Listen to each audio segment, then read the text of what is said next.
téléspectateurs et auditeurs de l'UNAMA, Palais du 15 janvier pour faire vivre en direct le deuxième forum national inclusif dont les travaux se déroulent depuis ce matin. Nous revenons après une pause pour prière et également pour le déjeuner. Eh bien, en ce moment précis, les participants ont regagné leur place, le président aussi, et dans les minutes qui suivent, certainement, les travaux vont commencer.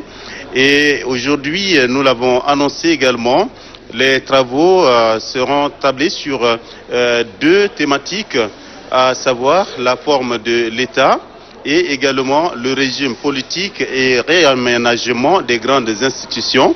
Eh bien, pour la première thématique qui porte sur la réforme de l'État, il y a 14 résolutions qui ont été examinées.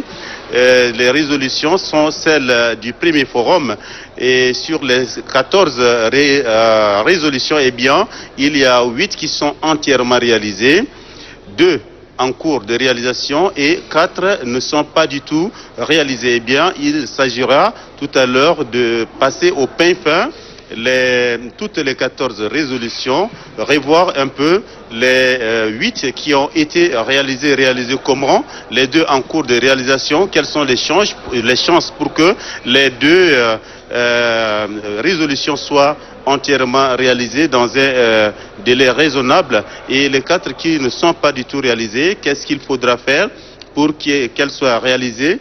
Et voilà. Et puis le deuxième thème qui porte sur le régime politique et réaménagement des grandes institutions. Il y a 4 résolutions qui ont été examinées par le premier forum et les 4 sont totalement réalisées.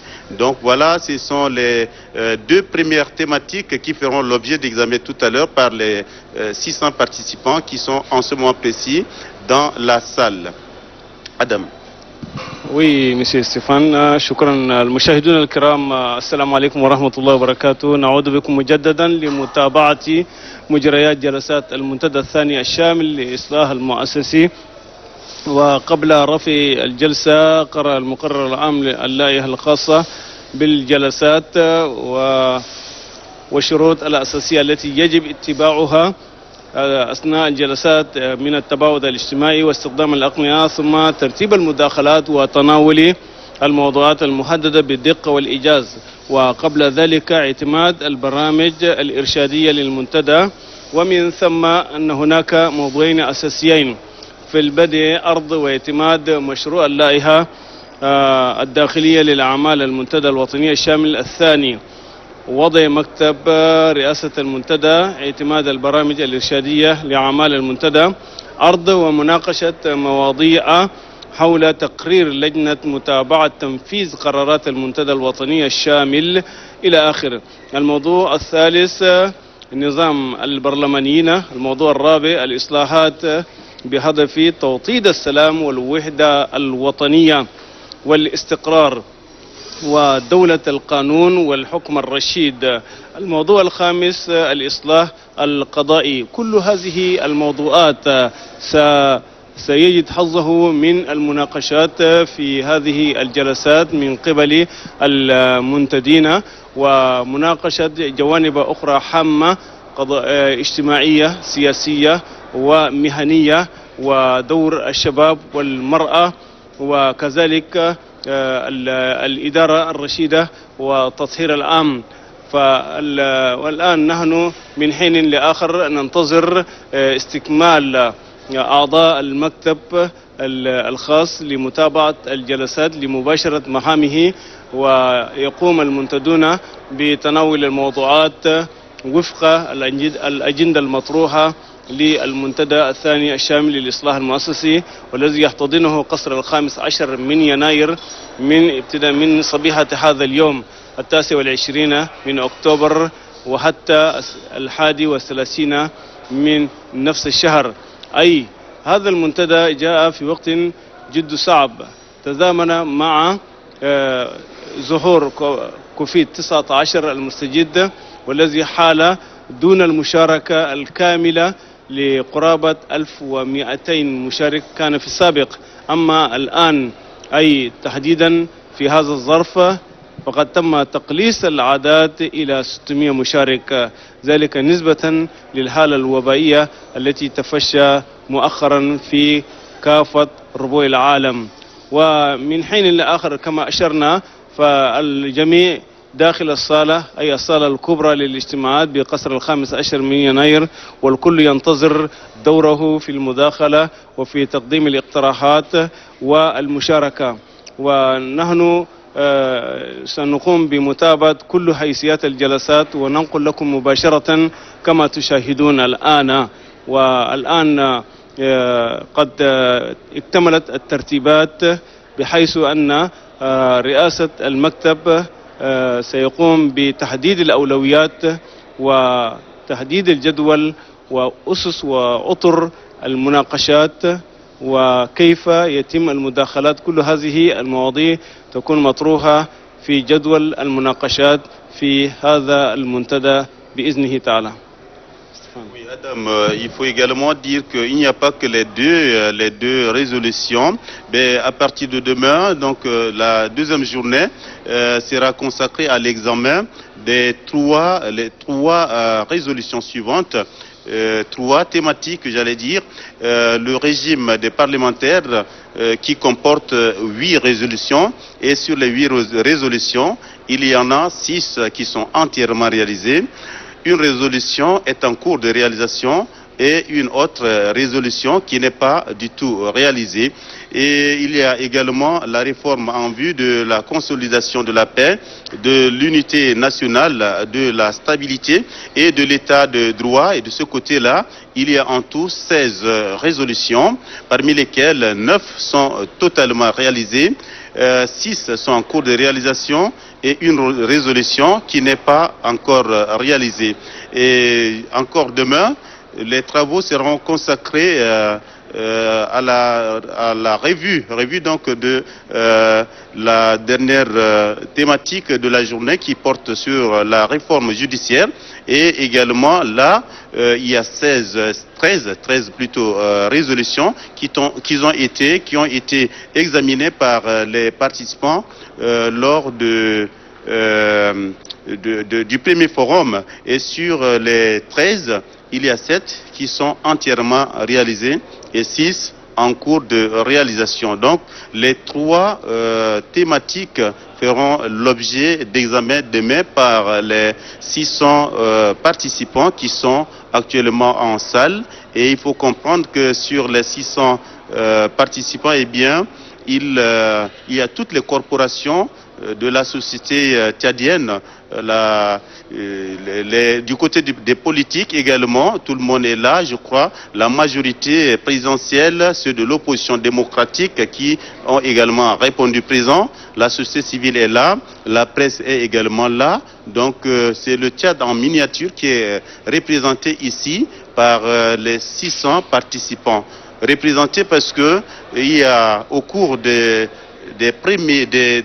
pré-forums qui ont été organisés dans les provinces par zone. Donc il y a 6 zones qui ont regroupé les 23 provinces. Eh bien, du côté des provinces, les gens ont donné leur point de vue. Du côté de la diaspora tchadienne également, les gens ont donné leur point de vue. Et tout ça est centré ici.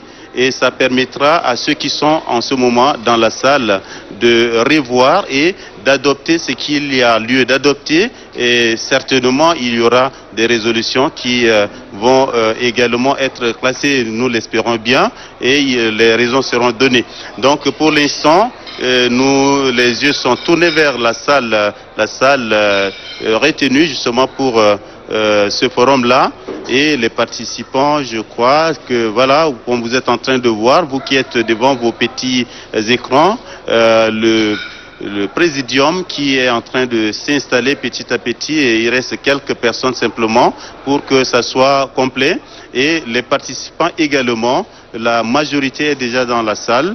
Donc nous espérons que les choses vont commencer dans les minutes qui suivent pour permettre à vous, auditeurs et téléspectateurs qui nous suivez de par les 23 régions du pays, 23 provinces du pays, de comprendre ce qui se passe ici, puisque c'est en votre nom, c'est pour nous tous, tous les Tchadiens, que ces 600 personnes sont en train de travailler. Donc les 3 jours seront consacrés à l'examen justement des 6 thématiques qui sont déclinées en 74 résolutions. Adam. شكرا ستيفان. المشاهدون الكرام، وللتذكير فإن المقررات التي انبثقت من المنتدى السابق قرابة 74 مقررا، ولكن ما تم تنفيذه الآن قرابة 55، منها 19 مكرسة لجوانب التي تتعلق بدور الشباب وكيفية تطوير القطاع الشبابي والمرأة، ومن ثم هناك أنجز منها 8 فقط، وبقي 2 منها لم ينفذ بعد، و3 منها قيد التنفيذ. ولا شك أن المنتدين في هذا اللقاء سيقومون بدراسة ومناقشة العديد من الموضوعات كما ذكرت آنفا. فإن المكتب بدأ رويدا يكتمل نصابه، وقبل الدقائق القليلة المتبقية لبدء واستئناف الجلسات نحن هنا في قصر 15 من يناير محاولين قدر الإمكان وضع النقاط على الحروف ونقل مباشرة كل وقائع الجلسات كما تشاهدون عبر شاشاتكم الصغيرة.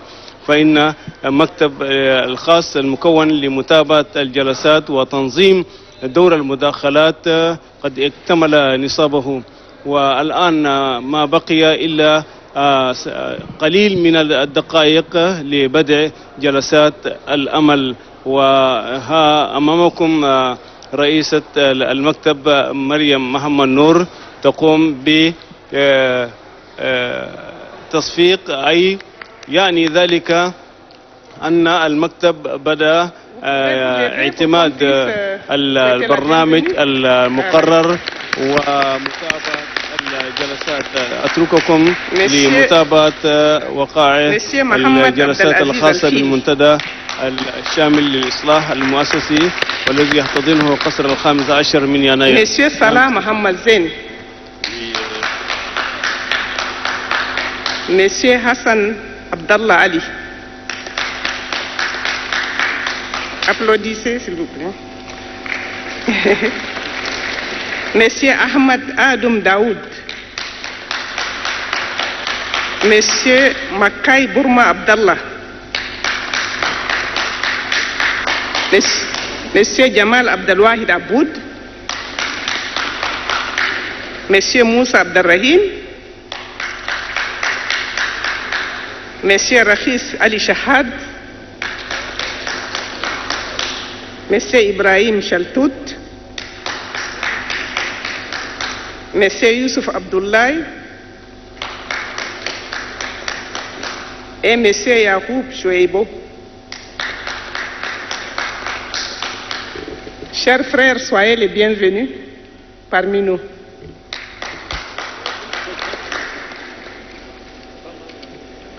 Je propose donc, avec cette bonne nouvelle et cette belle occasion, que nous puissions entamer nos travaux avec la présentation sur les thèmes consacrés aux réformes tendant au renforcement de la paix, de la stabilité, de l'unité nationale et de la bonne gouvernance, qui nous sera présentée par Madame Hélène Lambatim. Donc, avec votre permission, je lui passe la parole. Madame Hélène, vous avez la parole.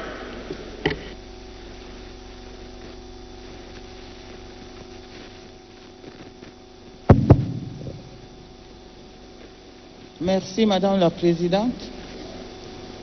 Bon après-midi à tous.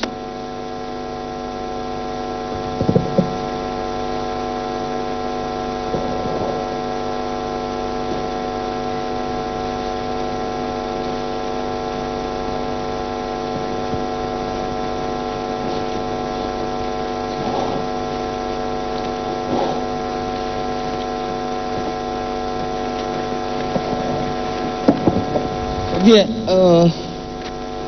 il me revient la responsabilité de présenter le 4e thème qui porte sur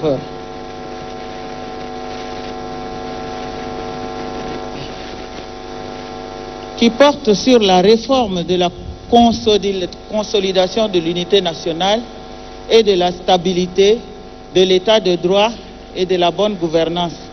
Donc nous avons une bonne ouverture avec une forme de réconciliation, une forme de retrouvailles. Donc le 4e thème est bien indiqué. Ce 4e thème a produit 16 résolutions. Donc il comporte 16 résolutions relatives à la réforme de l'état de droit, à l'unité nationale, à la paix et tout ce que cela comporte. Et c'est à l'origine de la problématique du vivre ensemble. Donc la première résolution est intitulée « Introduire dans la compétence de la Chambre constitutionnelle de la Cour suprême le contrôle obligatoire de toutes les lois sur les libertés publiques et les droits de l'homme ». Cette résolution a eu pour réalisation l'adoption de l'ordonnance numéro 15 du 31 mai 2018 portant attribution, organisation et fonctionnement et règles de procédure devant la Cour suprême dans son article 60 ratifié par la loi numéro 12 du 10 janvier 2019. Donc une résolution qui a été effective à travers la mise en place de la Cour suprême qui prend désormais en compte le contrôle des lois portant sur les libertés publiques et les droits de l'homme. L'analyse de la pertinence de cette résolution montre qu'il y a un renforcement du respect des libertés publiques et des droits de l'homme au profit des citoyens. Par rapport aux pistes d'amélioration, le comité a trouvé qu'il n'y a rien à signaler. Il convient également de dire qu'il n'y a rien à signaler par rapport aux dispositions à prendre. La deuxième résolution est intitulée « Créer une cour chargée de répression des infractions économiques et financières pour contribuer à l'assainissement des finances publiques et la bonne gouvernance ». Donc cette résolution a pour préoccupation l'assainissement des finances publiques et à travers cette préoccupation, la mise en œuvre a été la création d'un pôle judiciaire en lieu et place de la Cour, parce que la création du CREF prenait du temps et il était question de mettre en place un mécanisme intermédiaire pour pouvoir fonctionner en attendant la création. Et le pôle est mis en place, il est même fonctionnel.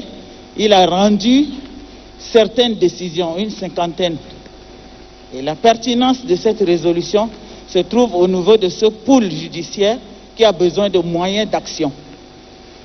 Les pistes d'amélioration, il n'y a rien à signaler, tout comme les dispositions à prendre par les acteurs concernés. Vous permettez que je détache... Oh, il est coupé, mais... Bien, merci.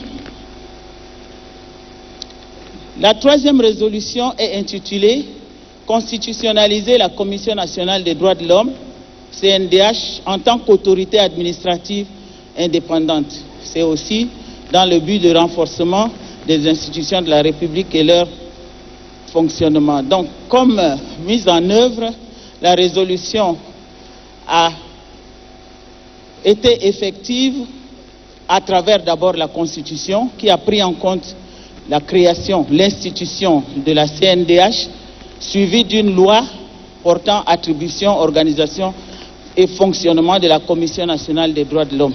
Elle est mise en place, elle a démarré, elle fonctionne et elle démontre qu'il y a une pratique démocratique qui a été enclenchée par le recrutement, même du moins par la désignation de ses membres à travers un processus démocratique donc, qui a permis de recruter plusieurs représentants des couches professionnelles de la société tchadienne.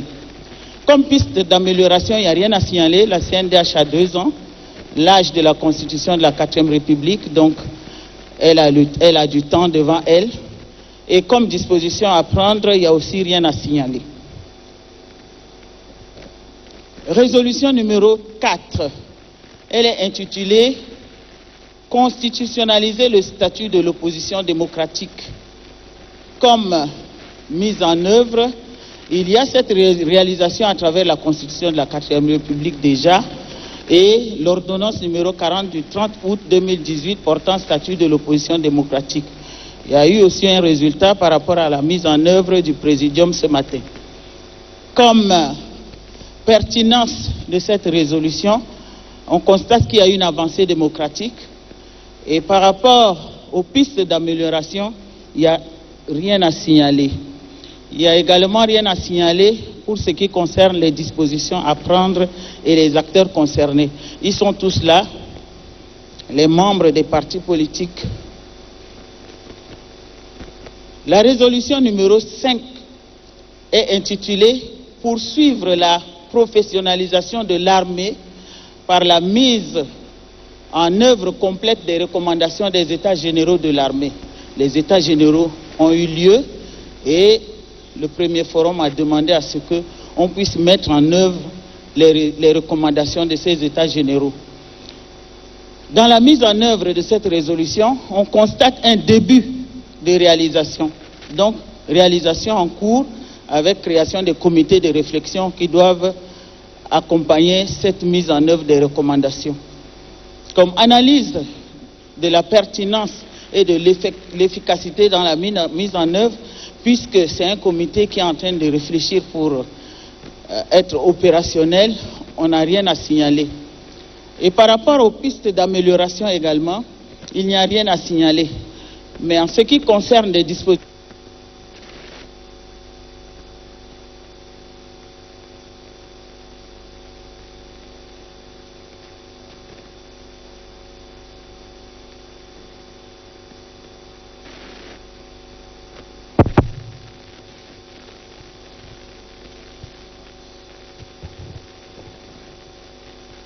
merci. Pour ce qui concerne les dispositions à prendre, le comité a pensé qu'il fallait évaluer la mise à jour des recommandations issues des États généraux de l'armée, puisque ça a été fait il y a longtemps, et proposer le cas échéant les mesures correctives jugées nécessaires pour l'adapter au contexte actuel, bien sûr. Et puis finaliser les textes en cours et les mettre en application.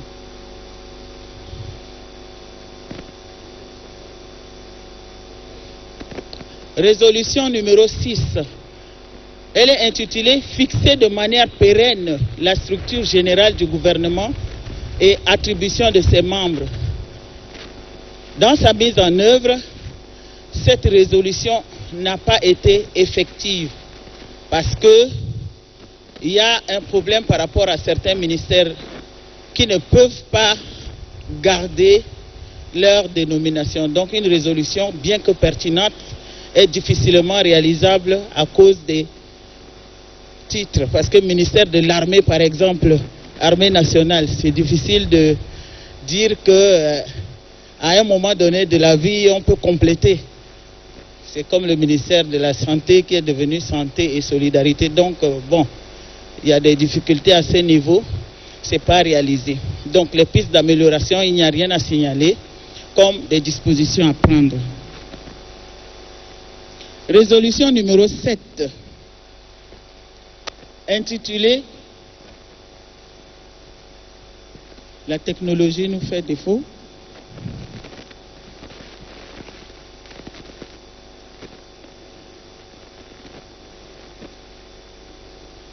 Hein? Ok.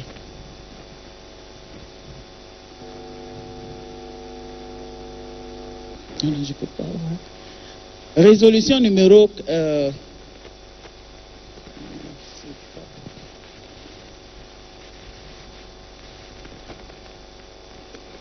c'est plutôt 7, hein? Résolution numéro 7. Je peux continuer, Madame la Présidente? Résolution numéro 7. Élargir l'obligation de déclaration du patrimoine des agents de l'État y compris ceux des établissements publics, et soumettre les déclarations mensongères au régime pénal du faux serment.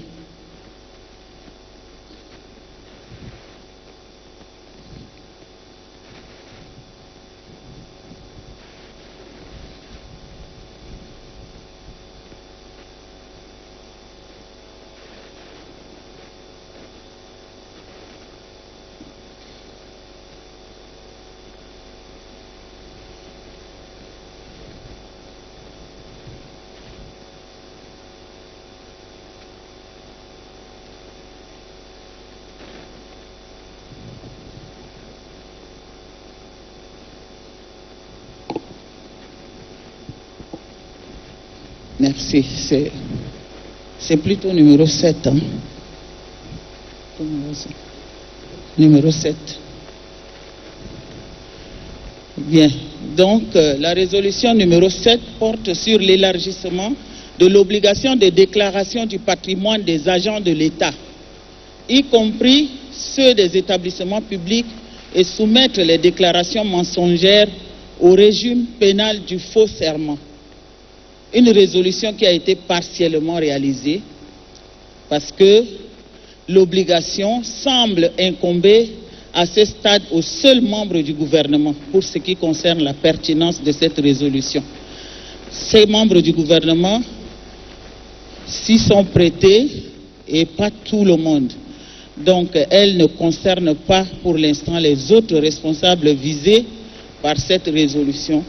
Sa mise en œuvre pourrait contribuer à l'assainissement et à la moralisation de la vie publique.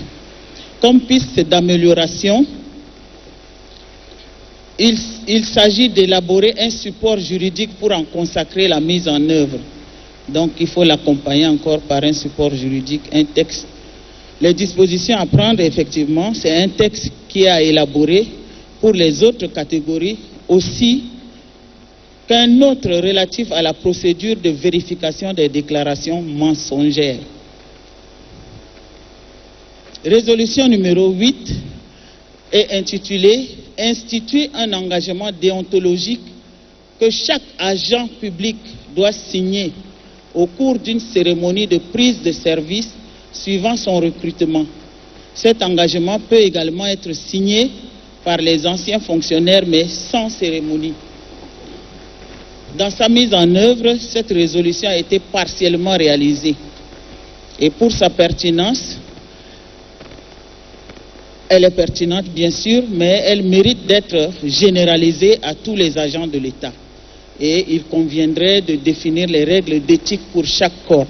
Donc si les règles d'éthique pour chaque corps existent, ce serait facile de réaliser entièrement cette résolution. Comme piste d'amélioration, il a été conseillé d'élaborer et mettre en application les textes relatifs à cette résolution, tant dans le cadre de la loi numéro 17 portant statut général de la fonction publique que les autres textes pertinents par rapport aux différents corps, bien sûr. Le deuxième aspect, c'est généraliser et améliorer le module de formation en éthique et déontologie dans toutes les écoles de formation professionnelle pour élever le niveau de conscience professionnelle des agents de l'État. Comme disposition à prendre, il faut favoriser les échanges d'expériences avec d'autres pays dans ce domaine. Comment les autres font pour mettre en œuvre leurs préoccupations par rapport à la déontologie. Élaborer les supports nécessaires à cet effet et améliorer les textes existants, notamment les textes relatifs à la notation des agents.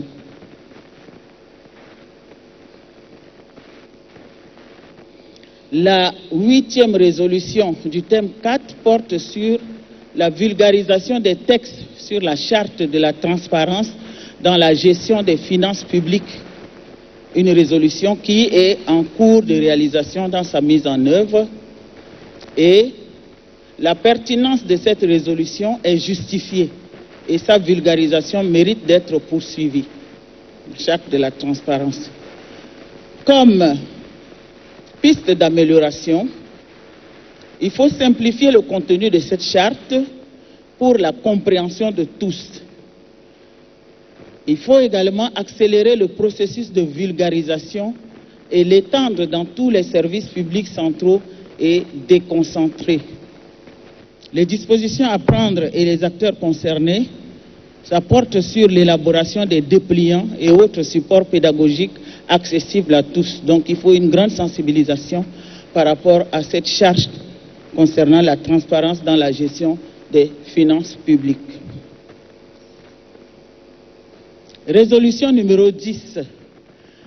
Elle est intitulée « Limiter le mandat du président de la République à 6 ans, renouvelable une seule fois, et celui des élus locaux également à 6 ans, renouvelable une seule fois ». Cette résolution a été entièrement réalisée parce qu'elle figure dans la Constitution de la 4e République, le mandat du chef de l'État et le mandat des élus locaux. Comme analyse de pertinence, il n'y a rien à signaler. Piste d'amélioration, rien à signaler également. Et pour ce qui concerne les dispositions à prendre aussi. Résolution 11. Elle porte sur l'institution du serment confessionnel pour certaines catégories d'agents de l'État, dont la formule sera fixée par la loi après consultation des confessions religieuses. État de mise en œuvre, cette résolution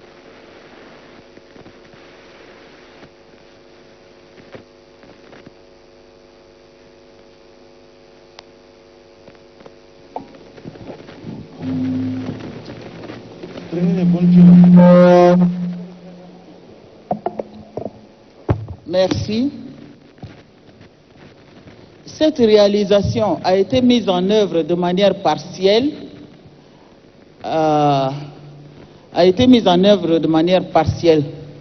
Qu'en est-il de sa pertinence? Bien que les objectifs de cette résolution soient pertinents, la formule du serment mise en œuvre s'est révélée partielle, contestée et controversée, surtout de nature à exacerber les clivages religieux et à porter atteinte à la cohabitation nationale. Exclusion de fait du champ de cette résolution des citoyens sans obédience religieuse. L'impact du serment confessionnel a entraîné un profond malaise consécutif à la persistance des dérives auxquelles cette résolution était censée remédier. Comme piste d'amélioration, il faut réévaluer la pertinence de cette résolution à l'épreuve de sa mise en œuvre. Renforcer les moyens actuels de coercition de l'État, réduire la précarité dans les fonctions publiques.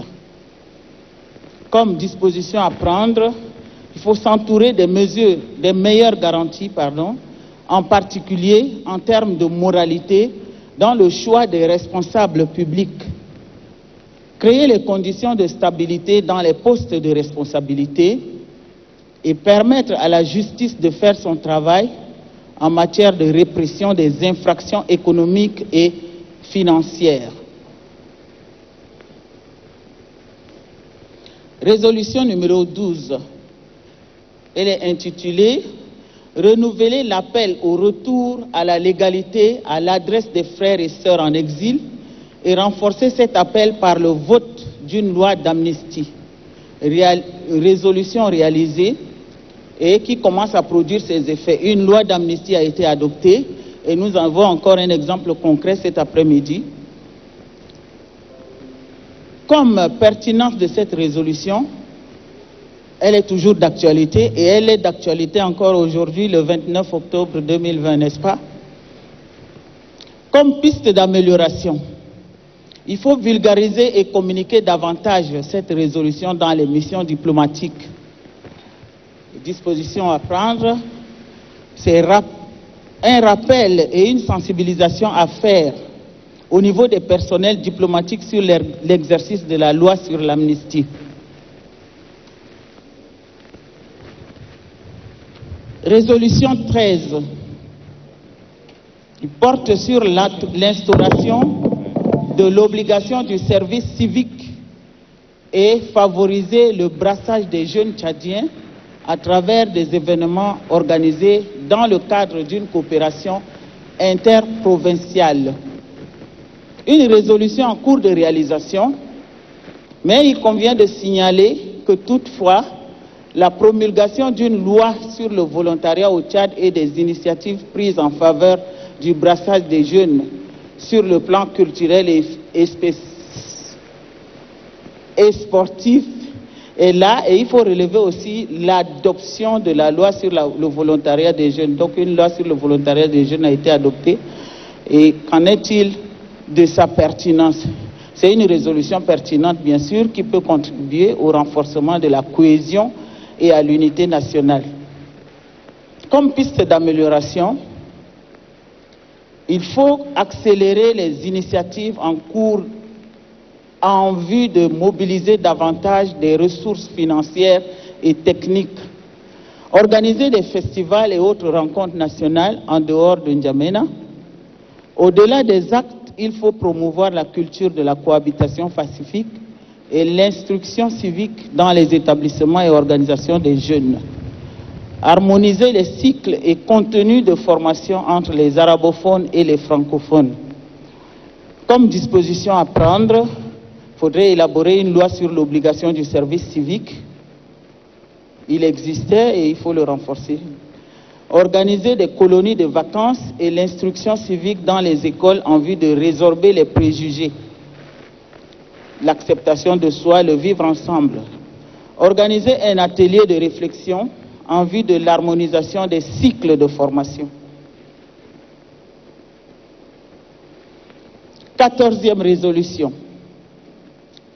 Elle est intitulée « Définir un nouveau cadre national de dialogue politique à travers la recherche d'un large consensus des acteurs politiques ». Cette résolution a été réalisée.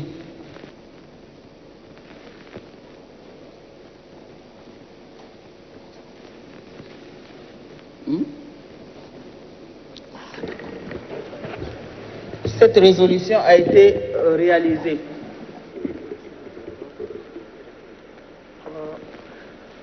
L'analyse de la pertinence et de l'efficacité dans la mise en œuvre, c'est que cette résolution est pertinente dans la mesure où elle contribue à l'apaisement du climat politique. Elle a permis de jeter les bases d'un dialogue constructif entre les acteurs politiques, en particulier dans le cadre des futures échéances électorales. Comme piste d'amélioration, organiser des débats politiques apaisés et constructifs dans les espaces médiatiques. Les dispositions à prendre, il n'y a rien à signaler. Résolution 15.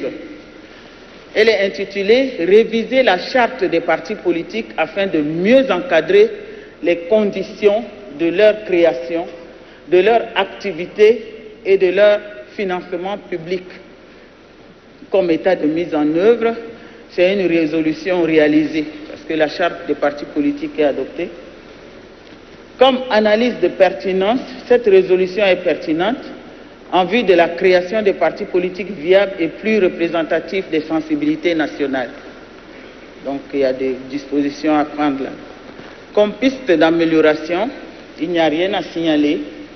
Et comme disposition à prendre, il n'y a également rien à signaler.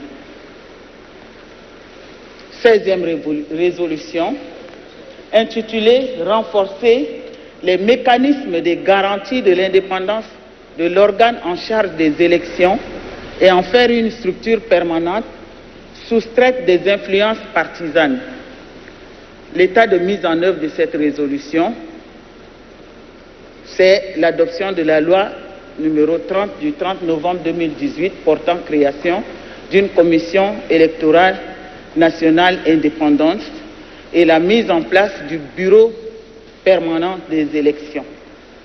Comme analyse de pertinence, c'est une avancée significative dans l'apaisement du climat politique.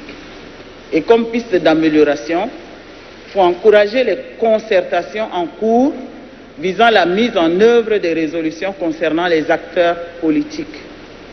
et doter ces organes chargés d'impulser ces concertations de moyens nécessaires. Comme disposition à prendre, il n'y a rien à signaler. Voilà les 16 résolutions qui composent le thème numéro 4 relatif à la réforme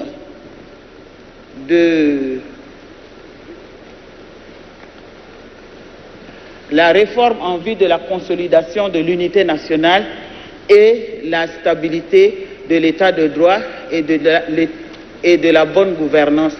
Permettez-moi de passer la parole à M. Taher de vous présenter la suite des résolutions issues des pré-forums et des suggestions, issues des pré-forums et des suggestions des Tchadiens de l'intérieur et de l'extérieur en ligne. Donc au total, nous avons 16 résolutions, comme je l'ai dit, 9 qui sont entièrement réalisées, 6 qui sont en cours de réalisation parce qu'on a amorcé déjà un début de réalisation et qui est en cours, et une résolution non réalisée. Donc je vous remercie et je passe la parole à mon collègue M. Taher.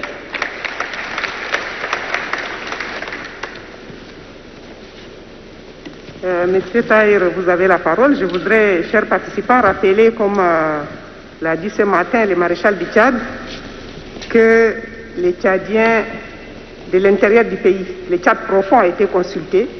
Il y a eu des pré-forats dans les 23 régions regroupées en 6 pôles. Et donc, c'est ce résultat qui nous sera présenté par rapport au thème, au 4e thème donc, que nous sommes en train d'étudier. Il y a également une boîte email qui a été ouverte et les Tchadiens de l'intérieur et de la diaspora ont également contribué. Donc, à la suite de la présentation de la synthèse de contributions des pré-forats par rapport à ce 4e thème et celle de la contribution des Tchadiens de l'intérieur et de la diaspora nous seront présentées donc à la suite de Mme Hélène Lambatine. Monsieur Taher, vous avez la parole. Merci Madame la Présidente. Bonsoir, chers participantes et participants. Madame la Présidente du Présidium l'a si bien rappelé. Comme vous le savez, le comité d'organisation a organisé de pré-forums dans toutes les provinces du Tchad. Ces pré-forums ont été organisés dans 6 chefs-lieux de province pour recueillir les avis et suggestions du Tchad profond. Et c'est ce qui fut fait. Et nous avons recoupé ces recommandations et suggestions par thème.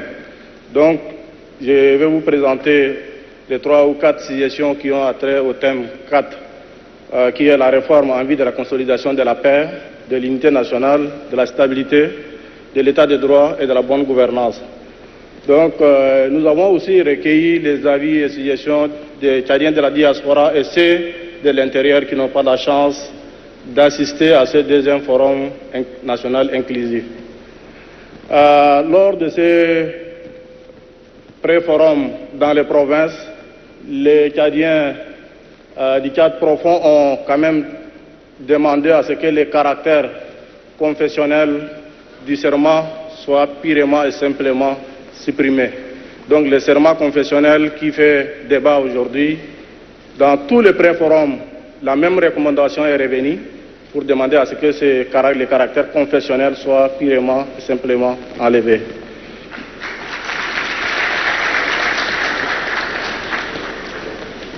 L'autre point, ils ont demandé à ce que le mandat des élus locaux ne soit pas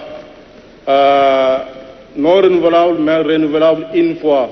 Ils ont demandé à ce que les élus locaux, leur mandat puisse être renouvelable une fois. Ça, c'est la 2e recommandation.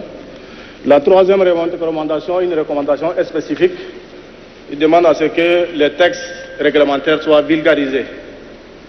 Donc, les textes réglementaires et législatifs ne sont pas assez vulgarisés dans notre pays. Et les Tchadiens de l'intérieur du pays ont demandé à ce que ces textes soient vulgarisés la plus grande possible pour que tous les Tchadiens puissent avoir accès à ces textes.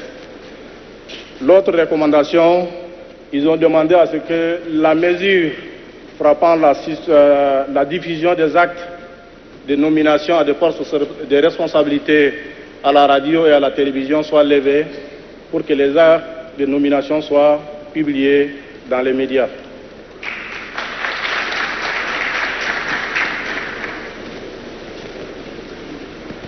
Donc, voilà les 3 recommandations des Tchadiens lors du pré-forum du Tchad profond. Je vais vous présenter une seule recommandation des Tchadiens de la diaspora et celle de l'intérieur qui a été recueillie en ligne. Et ils ont demandé à ce que la suppression pure et simple du serment confessionnel. Donc je pense que cette recommandation, nous avons recueilli des milliers de recommandations par voie électronique des Tchadiens de la diaspora, et c'est de l'intérieur du pays qui n'ont pas pu ou qui n'ont pas eu la chance de participer à ce forum. Et dans toutes les recommandations, celle de la suppression du serment confessionnel est revenue. Merci Madame la Présidente.